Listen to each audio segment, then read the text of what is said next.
जो इंसान की तमाम नेकियों को ज़ाया कर देता है, गरूर इंसान को भूख प्यास और सर्दी से ज़्यादा महंगा पड़ता है।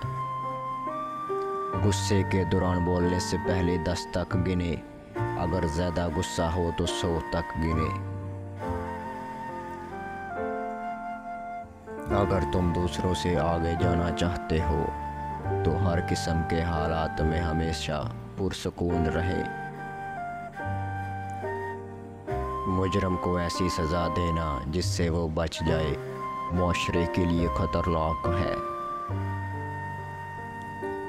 नेकी के बगैर आपको कभी खुशी नहीं मिल सकती। सीखने के लिए सुनना ज़रूरी है, जबकि आगे बढ़ने के लिए कोशिश करना ज़रूरी है।